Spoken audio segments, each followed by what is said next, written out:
Welcome back दोस्तों, स्वागत है आपका हमारे इस प्यारे से यूट्यूब चैनल पे। तो चलिए शुरू करते हैं आज का टॉपिक। और आज का टॉपिक है हमारा पैकिंग इफिशिएंसी। क्या है टॉपिक? Packing efficiency. तो बेसिकली क्या होता है कि पैकिंग इफिशिएंसी जो है ये मेजरमेंट करता है। किसको मेजरमेंट करता है? कि जो पार्टिकल्स है वो कैसे एक दूसरे से टाइटली पैक होते। पार्टिकल जो है वो एक दूसरे से कैसे टाइटली अटैच है या टाइटली पैक है, उसी को मेजरमेंट करने के लिए पैकिंग इफिशिएंसी का इस्तेमाल किया जाता है। और पैकिंग इफिशिएंसी का फार्मूला है packing efficiency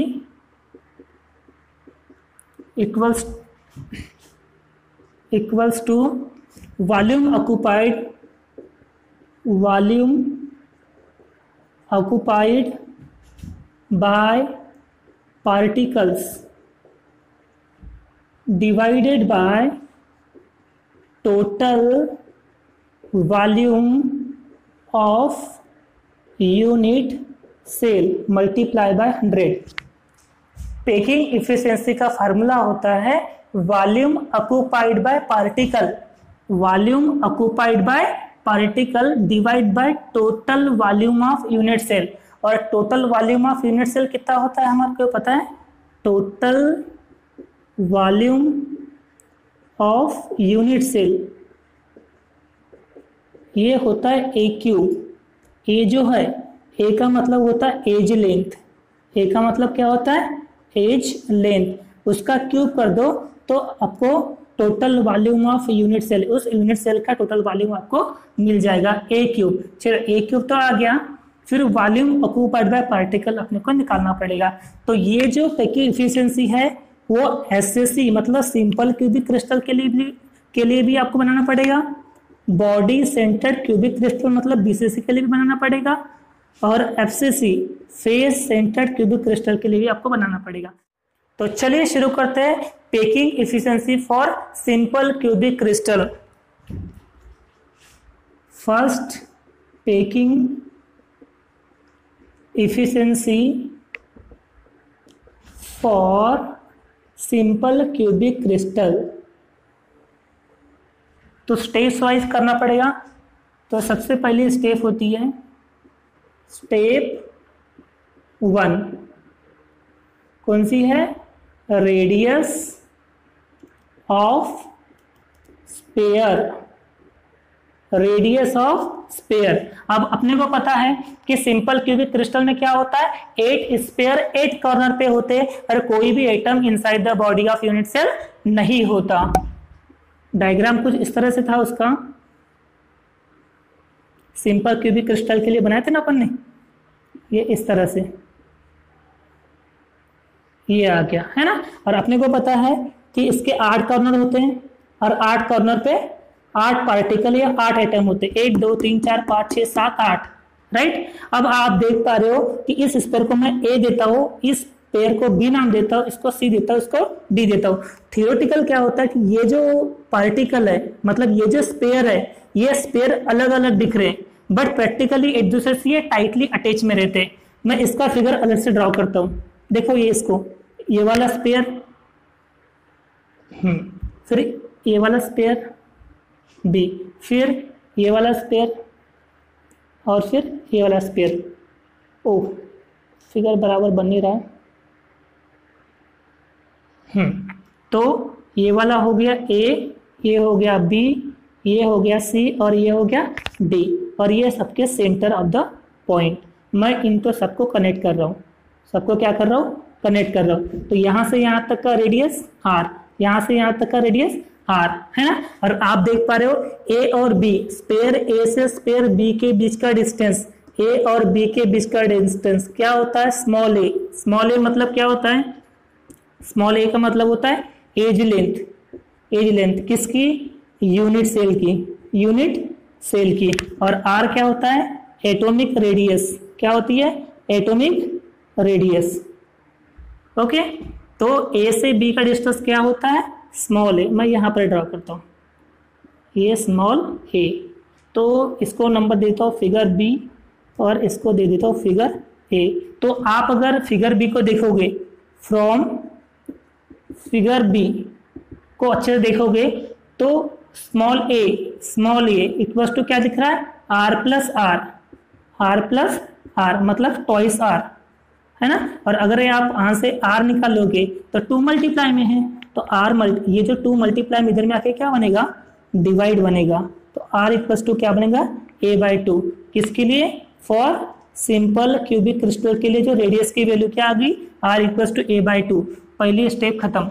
radius of sphere for SSC क्या होता है, r इक्वल्स टू a/2। ये होगी स्टेप 1। अब आती है volume of sphere, step 2 volume of sphere. Step 2 volume of sphere, volume of sphere, है ना। तो आपको पता है कि वॉल्यूम ऑफ स्फीयर क्या होता है, वॉल्यूम ऑफ वन स्फीयर। एक स्फीयर का वॉल्यूम कितना होता है, एक स्फीयर का वॉल्यूम हमेशा 4/3 पाई आर क्यूब होता है। कितना होता है, 4/3 pi R cube, 4/3 pi R cube. ये वन वॉल्यूम के लिए होता है, किसके लिए, 1, हमेशा याद रखना, है ना। बात समझ में आ रही है कि भाई वॉल्यूम ऑफ वन स्फीयर कितना होता है, 4/3 पाई आर क्यूब। मैं इसको इक्वेशन नंबर 2 दे देता हूं और इसको इक्वेशन नंबर 1 दे देता हूं।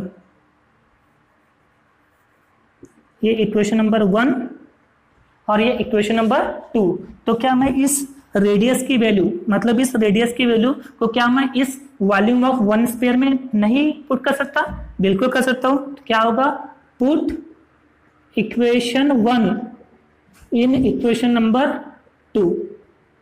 तो चलो इस r के जगह वैल्यू पुट कर दो, तो क्या बनेगा, वॉल्यूम ऑफ वन स्फीयर क्या बनेगा, 4/3 पाई, और r की वैल्यू कितनी है, a/2। तो इस a/2 का क्यूब बन जाएगा, मतलब 4/3 पाई a क्यूब डिवाइड बाय 2 का क्यूब कितना होगा, 8 होगा, राइट। फिर क्या होगा, ये 4 से 8 कैंसिल हो जाएगा, ये 2 बचेगा यहाँ पर, 2 3 जा क्या हो जाएगा, 6। ये बन जाएगा पाई a क्यूब अपॉन 6। ये हो गया volume of one sphere equals to pi a cube upon 6, है ना। अब ये स्टेप 2 हो गया। अब स्टेप 3 क्या है, total volume of particle, total volume of particle, है ना। क्या होता है, because SSC contain only one particles, है ना। Therefore volume occupied by particle in unit cell equals to क्या था, 1 multiply by pi a cube upon 6। ये 1 क्यों आया, क्योंकि सिंपल क्यूबिक क्रिस्टल हमेशा सिर्फ एक ही पार्टिकल को कंटेन करता है, ओके। इसीलिए simple cubic contain only one particle, therefore volume occupied by particle in unit cell equals to 1 multiply by pi a cube upon 6 equals to pi a cube upon 6। Equation number 3, right. ये हो गई step 2 और ये भी हो गई step 3। Now अब step 4 कहाँ लिखूं, स्टेप 4 ये है packing efficiency.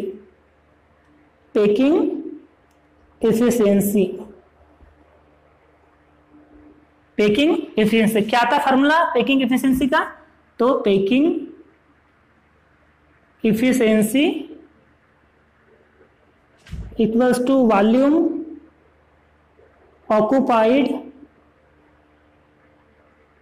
Bye particle divided by total volume of unit cell multiply by 100 है ना। और volume occupied by particle, volume occupied by particle in unit cell कितना आ गया, पाई ए क्यूब अपॉन 6।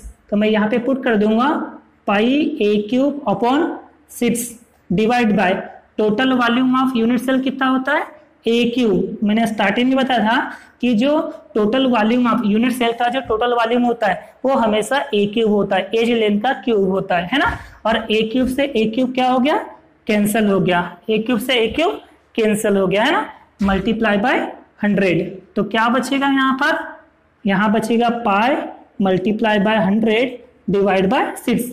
और पाई की वैल्यू होती है 3.14 इंटू 100 डिवाइड बाय 6।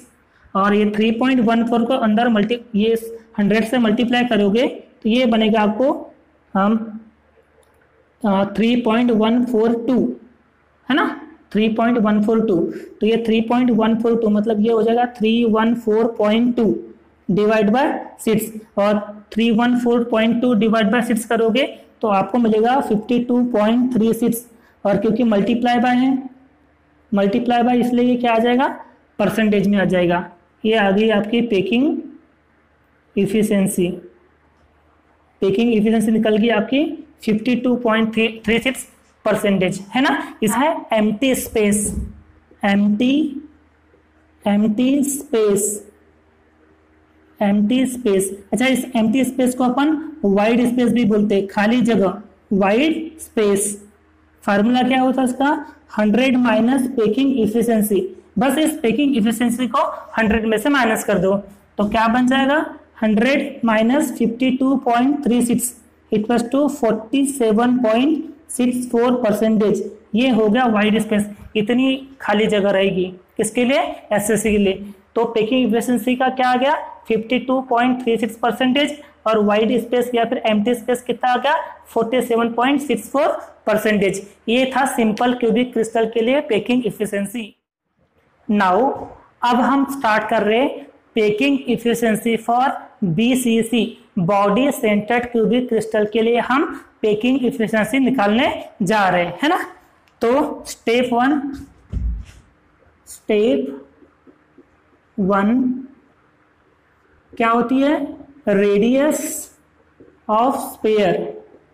सबसे पहले हमें क्या निकालना पड़ेगा, रेडियस ऑफ द स्फीयर। अब हमें पता है कि बॉडी सेंटर क्यूबिक क्रिस्टल में क्या होता है कि 8 कॉर्नर पे 8 स्फीयर या 8 कॉर्नर पे 8 एटम तो होते हैं, लेकिन सिर्फ एक atom inside the body of unit cell होता है ना। 8 sphere at 8 corner and only one atom inside the body of unit cell, right. तो मैं डायग्राम ड्रॉ कर सकता हूं, डायग्राम इस तरह से ड्रॉ होगा, ये ऐसा ऐसा, क्या बात है, ये बन गया है ना।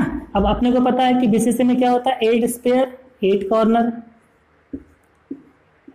और only one atom inside the body of unit cell, इसी को तो अपन बोलते हैं बीसीसी। मैं मान लेता हूं कि आर का मतलब क्या होता है, एटॉमिक रेडियस, क्या होती है, एटॉमिक रेडियस। और ए का मतलब क्या होती है, एज लेंथ। एज लेंथ किसकी, यूनिट सेल की। चलो ये बात तो समझ में आ गई है ना। अब देखो यहाँ पर मैं इसको लेता हूँ ए, इसको ले लेता हूँ बी और इसको ले लेता हूँ सी। तो ये यहाँ पर क्या फॉर्म कर रहा है, ट्रिंगल फॉर्म कर रहा है, ए बी सी। देखो इस तरह का, ऐसा ऐसा और ऐसा, ए बी और ए सी। अब आपको पता है कि यहाँ से यहाँ तक का डिस्टेंस, क्योंकि ये तो एज लेंथ है, और क्यूबिक यूनिट सेल में मैं बहुत बार बता चुका हूँ कि यूनिट सेल में, क्यूबिक यूनिट सेल में जितनी भी एज लेंथ होती है सबकी सब इक्वल होती है। जो इसकी एज लेंथ वो इसकी एज लेंथ, इसकी एज लेंथ इसकी, मतलब सारी की सारी, ये है क्यूबिक यूनिट सेल। और इस क्यूबिक यूनिट सेल में जितनी भी एज लेंथ होती है सभी क्या होती है, इक्वल। मतलब इसका डिस्टेंस अगर ए है तो इसका भी डिस्टेंस ए होगा, इसका भी डिस्टेंस ए होगा, इसका भी डिस्टेंस ए होगा, इसका भी डिस्टेंस ए होगा, सभी का। मतलब ए से बी का डिस्टेंस, ए से बी का डिस्टेंस कितना होगा, ए, राइट। और बी से सी का डिस्टेंस भी कितना होगा, ए आ गया। और ये है हाइपोटेन्यूज। तो हम ये हाइपोटेन्यूज, तो ये जो ट्रिंगल दिख रहा है, ये ट्रिंगल में हम पाइथागोरस थ्योरम अप्लाई कर रहे हैं, राइट। चलो by Pythagoras theorem triangle A B C क्या हो जाएगा, हाइपोटेन्यूज का स्क्वायर मतलब ए सी का स्क्वायर इक्वल्स टू क्या हो जाएगा, ए बी का स्क्वायर प्लस बी सी का स्क्वायर, राइट। और ए बी कितना दिया हुआ है, ए दिया हुआ है, और बी सी कितना है, ए, तो ए स्क्वायर प्लस ए स्क्वायर कितना हो गया, ट्वाइस ए स्क्वायर निकल गया, ये हो गया ए सी स्क्वायर।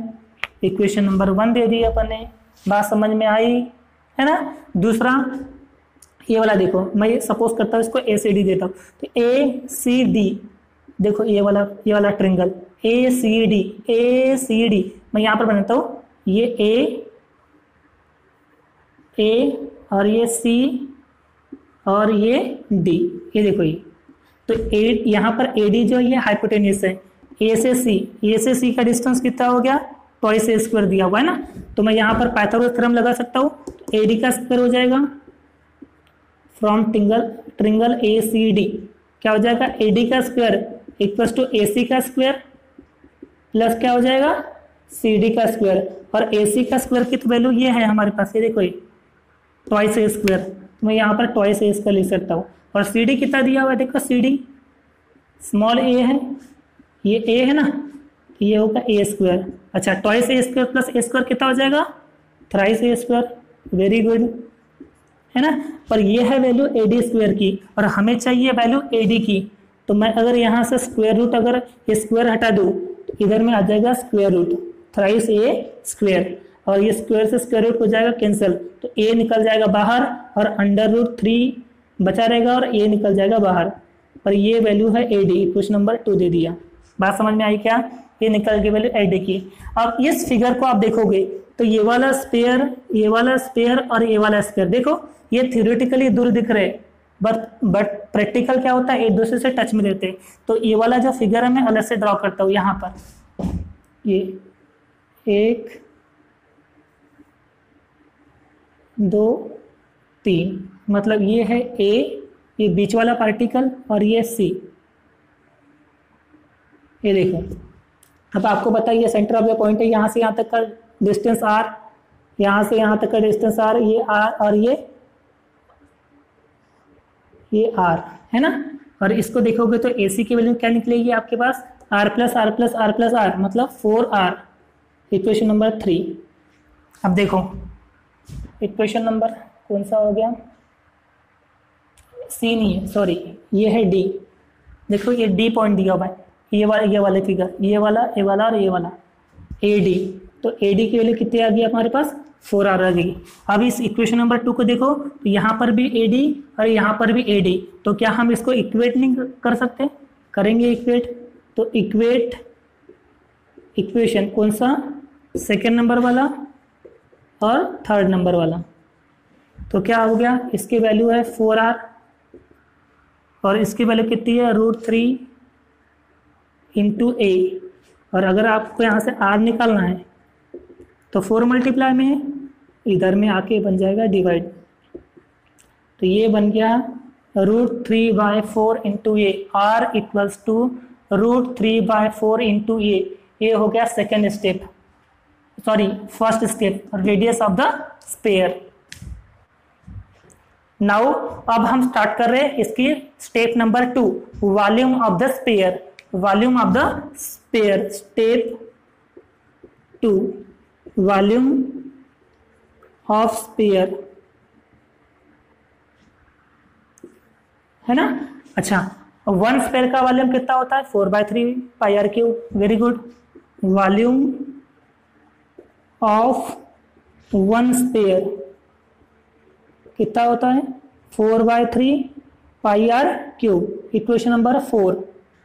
और r की वैल्यू तो हमारे पास आ गई, √3/4 इंटू ए, इस r की वैल्यू उठाओ, इसको इक्वेशन नंबर देता हूँ, नहीं इक्वेशन नंबर दे देता हूँ 4 और इसको इक्वेशन नंबर दे देता हूँ 5, तो इस इक्वेशन नंबर 4 को इक्वेशन नंबर 5 में पुट कर दो, तो क्या मिलेगा अपने पास, तो volume of one spare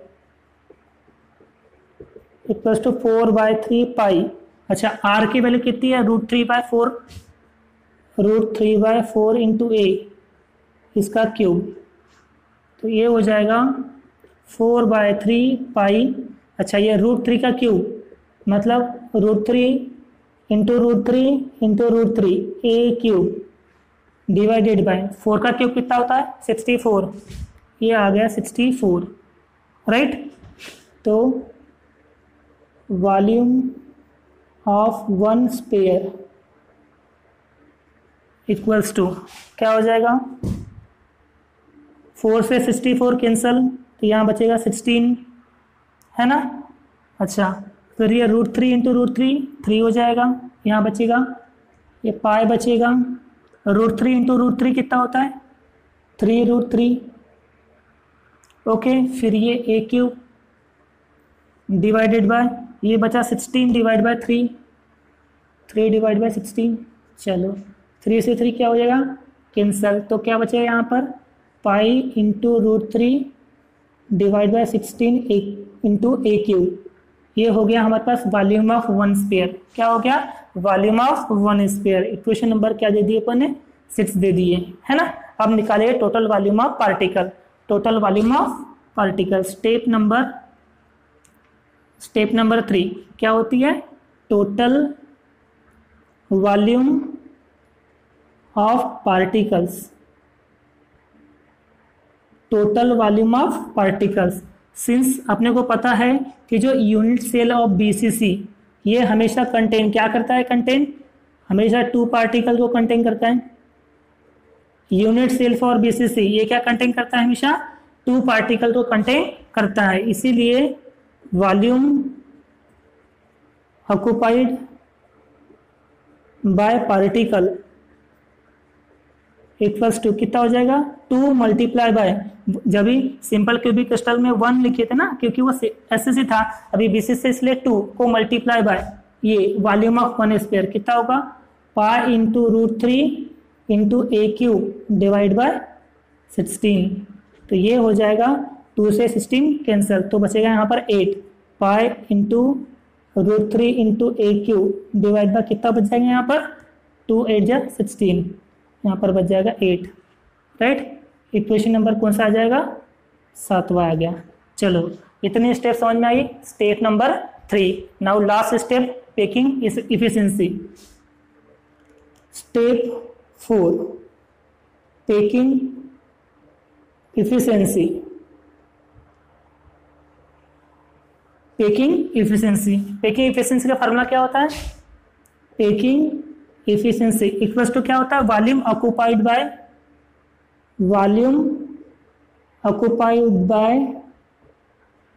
particles divide by क्या होता है total volume of unit cell, total volume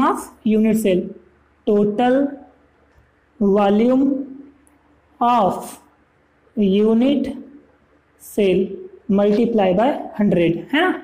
और वॉल्यूम ऑक्युपाइड बाय पार्टिकल कितना आ गया, वॉल्यूम ऑक्युपाइड बाय पार्टिकल कितना आ गया पाई into √3 into A cube upon 8, ये पूरी की पूरी वैल्यू यहाँ पे पुट कर दो, ये बनेगा pi into √3 into A cube upon 8 divided by A cube. Total volume of unit cell कितना होता है A cube multiply by 100, right. A cube से ए क्यूब क्या हो जाएगा कैंसल, तो क्या बच जाएगा यहाँ पर बचेगा पाई, फिर बचेगा √3 डिवाइड बाय क्या बचेगा 8 इंटू क्या हो जाएगा 100, ओके।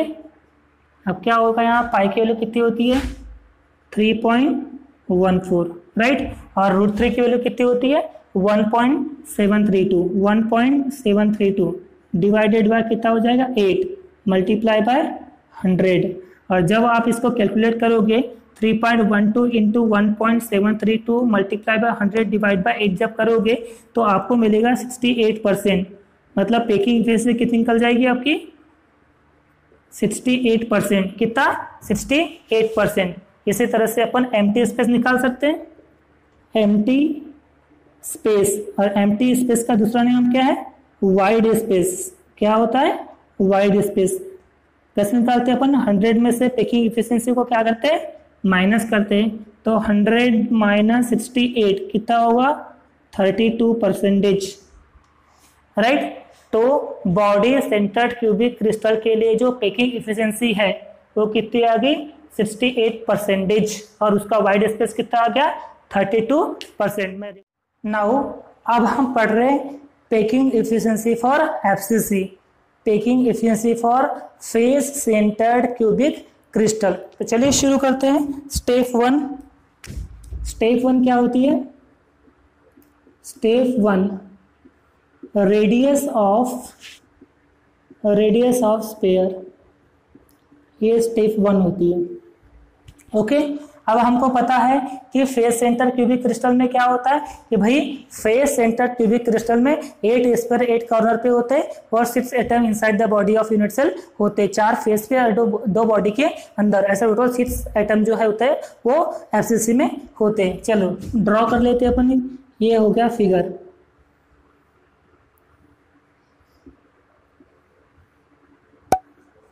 ये हो गया एफसीसी का फिगर।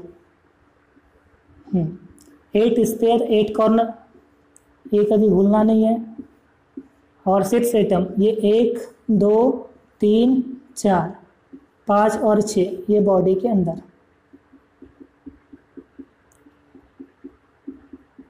ये हो गए 6 एटम, ये हो गया एफसीसी का फिगर। अब देखो यहाँ पर ना, ये इसको ए ले लेता हूँ, इसको बी लेता हूँ, इसको सी ले लेता हूँ। तो अगर आप फिगर को देख पा रहे होगे, बराबर फिगर को आप अगर देख पा रहे होगे, देखो यहाँ पर ट्रिंगल फॉर्म हो रहा है ए बी सी, राइट। जो ये ट्रिंगल ए बी सी आपको जो दिख रहा है, तो यहाँ पर मैं पाइथागोरस का थ्योरम अप्लाई कर सकता हूँ। आपको पता है ए और बी का डिस्टेंस क्या है? स्मॉल ए। बी और सी का डिस्टेंस कितना है? स्मॉल ए। क्यों? क्योंकि ये भी क्या है? क्यूबिक यूनिट सेल होती है, और क्यूबिक यूनिट सेल में हमेशा एज लेंथ क्या होती है? हमेशा इक्वल होती है। तो ये पूछने की बात ही नहीं है। अब बात समझ में आ रही है? तो ट्रिंगल ऑफ एबीसी क्या हो जाएगा? AC का स्क्वायर हाइपोटेन्यूज का स्क्वायर हो जाएगा ना, AC का स्क्वायर इक्वल्स टू AB का स्क्वायर प्लस BC का स्क्वायर, AC का स्क्वायर इक्वल्स टू AB का स्क्वायर प्लस BC का स्क्वायर। अच्छा, AB की वैल्यू कितनी है? स्मॉल a, और BC की वैल्यू कितनी है? Small a। a square plus a square कितना हो जाएगा? टॉइस a स्क्वायर हो जाएगा।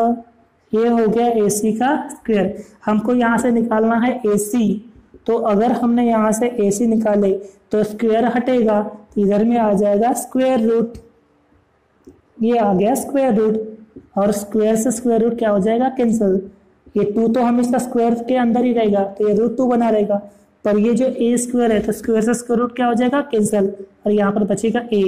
तो AC की वैल्यू कितनी आ गई? √2 इंटू a। बात समझ में आ रही है? अब देखो ये वाला स्क्वायर देखो, ये वाला स्क्वायर देखो, ये वाला स्क्वायर देखो, और ये वाला स्क्वायर देखो। थ्योरेटिकली ऐसा लग रहा है कि ये दूर है, बट प्रैक्टिकली ये एक दूसरे से क्या है? टच में है। तो इस फिगर को मैं अलग से ड्रॉ करता हूँ, यहाँ पर ड्रॉ कर रहा हूँ। देखो AC को, ये 1 2 3, ये A और ये C, ये वाला स्क्वायर, ये वाला ये स्क्वायर और ये वाला ये स्क्वायर। फिगर को आप देख पा रहे हो? अब आपको पता है कि यहाँ से यहाँ तक का डिस्टेंस स्मॉलर, यहाँ से यहाँ तक का स्मॉलर, और यहाँ भी स्मॉलर। तो AC यानी कितना हो जाएगा? R plus R plus R plus R, मतलब 4R हो जाएगा। इक्वेशन नंबर 2 है ना। अब इस इक्वेशन नंबर 1 पे देखो और इसके इक्वेशन नंबर 2 पे देखो, यहाँ पर भी AC है, यहाँ पर भी AC है। दैट में से दोनों के दोनों इक्वेशन क्या हो जाएंगे? इक्वेट हो जाएंगे। तो इक्वेशन 1 एंड 2, तो 1 और 2 को अगर मैं इक्वेट करूँगा तो ये हो जाएगा 4R equals to √2 into A, √2 into A, और यहाँ से R निकालोगे तो 4 मल्टीप्लाई में है, इधर में आके हो जाएगा डिवाइड √2/4 इंटू ए। फिर मैंने इसको कैसा बताया था? √2, इस 4 को क्या लिख सकते हैं? 2 इंटू 2 लिख सकते हैं अपन, और इस 2 को, 2 मतलब क्या होता है? √2 इंटू √2, राइट। तो ये √2 इंटू √2, 2 क्या होता है? √2 इंटू √2, और ये 2 जैसे का वैसा इंटू ए। तो यहाँ लिखता हूँ R इक्वल्स टू कितना हो जाएगा? ऊपर में ये √2 से √2 कैंसल, तो ये a बचेगा, और यहाँ पर 2 √2 बचेगा, तो ये 2 √2, ये R की वैल्यू आ गई। मतलब रेडियस ऑफ स्फीयर आ गया किसके लिए, एफसीसी के लिए। इक्वेशन नंबर कौन सा दे दूं, इक्वेशन नंबर 3 दे देता हूँ। ओके, अब स्टेप 2 क्या है, वॉल्यूम ऑफ स्फीयर। तो step 2 volume of sphere, volume of sphere. Volume of sphere कितना होता है, वन स्फीयर का वॉल्यूम कितना होता है, 4/3 पाई आर क्यूब। तो यहाँ लिख सकता हूँ मैं, volume of one sphere equals to 4/3 pi R cube, right. अब ये जो इक्वेशन नंबर 3 दिख रहा है, ये आर की वैल्यू है। इस आर की वैल्यू को मैं यहाँ पर पुट कर सकता हूँ। चलो मैं इस इक्वेशन में पुट कर देता हूँ। तो ये बनेगा volume of one sphere equals to क्या हो जाएगा, 4/3 पाई, और आर की वैल्यू कितनी है, a/2√2 का क्या आ जाएगा, क्यूब। तो ये बन जाएगा 4/3 पाई, ये बन जाएगा a का क्यूब, और 2 का क्यूब कितना होगा, 2 × 2 4, 4 × 2 8, तो ये हो जाएगा 8, और ये हो जाएगा √2 है ना। 4 से 8 कैंसल, 4 2 जा 8, राइट। तो ये बन जाएगा, ऊपर में क्या बचेगा, पाई बचेगा और a क्यूब बचेगा, है ना। और नीचे में क्या बचेगा, 2 बचेगा, ये 3 बचेगा, और ये बचेगा √2 है ना। तो ये बचेगा पाई a क्यूब। अच्छा, 2 3 जा 6, √2 × √2 2 और इंटू √2, तो ये बन गया पाई a क्यूब। 6 2 जा 12 √2, ये हो गया volume of one sphere, volume of one sphere. Equation number देता है उसका 4, ठीक है। कितना आ गया, पाई a क्यूब अपॉन 12 × √2। नाउ अब हम पढ़ रहे हैं स्टेप 3, और स्टेप 3 क्या थी, total volume of particle. Step 3 क्या थी, टोटल वॉल्यूम ऑफ पार्टिकल या फिर sphere, total volume of particles. Okay, हमको पता है कि unit cell of FCC contain, कितने कंटेन करता है हमेशा, 4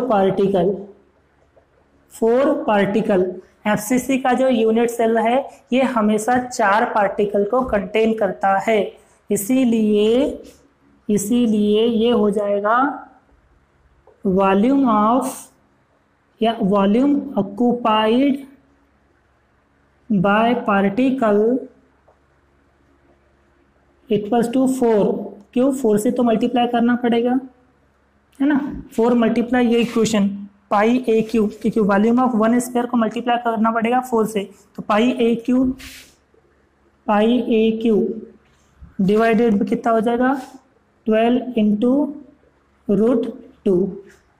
तो ये हो गया 4 से 3 जा 12, तो ये हो जाएगा pi a cube upon 3√2। Equation number दे दो इसको, इक्वेशन नंबर 5। ये आ गया हमारा volume occupied by the particle. अब लास्ट स्टेप 4 क्या होती है, packing efficiency.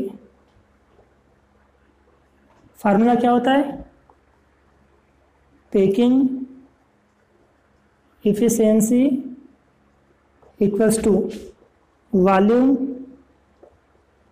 occupied by particle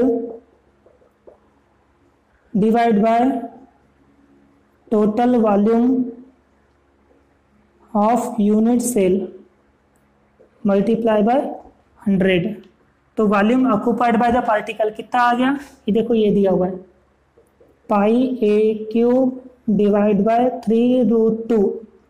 divide by कितना आ जाएगा, ए क्यूब से ए क्यूब कैंसल, तो बचेगा, यहां पर बचेगा पैकिंग इफिशिएंसी इक्वल्स टू, यहां बचेगा pi upon 3√2 into 100, pi upon 3√2 into 100। पाई की वैल्यू होती है 3.142 इंटू 100 डिवाइड बाय 3 इंटू √2। √2 की वैल्यू कितनी होती है, √2 की वैल्यू कितनी होती है 1.414। 3.142 को मल्टीप्लाई करोगे 100 से 314.2 डिवाइड बाय 3 को मल्टीप्लाई करो 12 4 3 12, ये 4.242 है ना, और डिवाइड करोगे तो मिलेगा आपको 314.2 डिवाइड बाय 4.242, मतलब ये होगा 74%। ये होगी हमारी पैकिंग इफिशिएंसी। अब अपने को निकालना है क्या, एम्प्टी स्पेस को ये क्या बोलते हैं अपन, वाइड स्पेस क्या बोलता है 100 माइनस पैकिंग इफिशिएंसी, तो 100 माइनस 74 मतलब कितना होगा 26, ये हो गया 26% क्या वाइड स्पेस।